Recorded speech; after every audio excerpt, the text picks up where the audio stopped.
One of my favorite memories growing up was when my parents took me and my 4 sisters to a drive-in theater. In fact, we had 2 drive-in theaters about a half a mile from my house. I miss those days.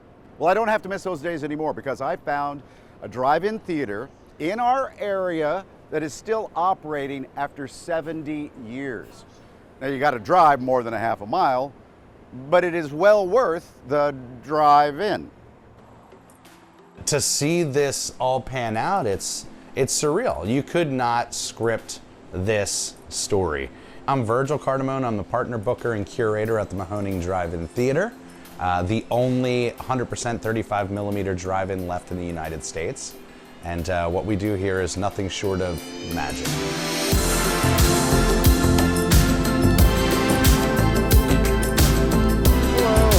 How's it going tonight? Hello. Hey, how are you doing tonight? Hello. You guys here for Jurassic Park? Good, how you doing? Right on, right on. So these are our original 1947 Simplex E7 twins that have been rocking since the day that we opened in April of 1949. 72 summers they have been rocking and rolling film through here.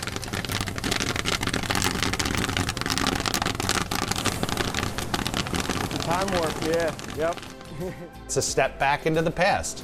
We have Robert and Jeff threading these puppies every single 20 minutes, swapping out reels, physically up and down. You have to have skill to do it. It brings an analog sense to this thing, but it also is a lost art in projection. Bringing real film to real people. It's not like being at home. It's not like putting a DVD in or asking for something on demand or online. You have to know how to thread the machine. You have to know how big to make your loops. You have to know all this stuff just to get it to project correctly. It's kind of a talent where digital, basically you press a button and walk away from it. It's almost old school. You have to be there when it starts or you're going to miss it. Some films, how they're shot, man, it's just, you have to see it. And it was meant for that, you know, that ratio too. So, you know, it's hard to put into words. It's like a good song. It just got to experience it, you know? Right on, that warms my heart, guys. I kind of started tearing up a little bit, and she's like, why are you tearing up? And I was like, it's the first movie I actually saw on a big screen. I get so many people coming up to me and they just say, thank you for doing this. And to me, it's like, well, you're welcome, but I would have done it anyway because it's a part of Americana. It's a part of history that I don't think should be let go.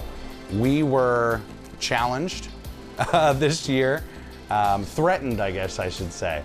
So our landowner optioned the property to a solar panel farm, and we found out about it after the fact. It was a total shot to the heart. It killed us. So that's when I took to social media and went to the team and said, hey, how do we make this work? And getting the word out there was the greatest move we ever had. You realize how many people have taken us into their heart and made this their home to the point where they will fight for it.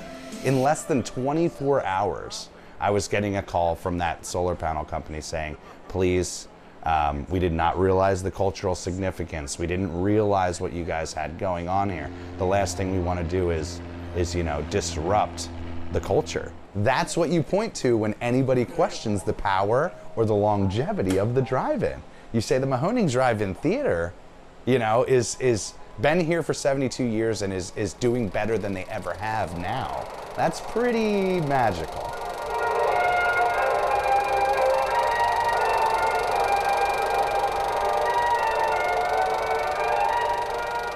Another quick reminder, if you have a story idea for the Jerrick Report, hit me up on Twitter. I'm Mike, Fox 29.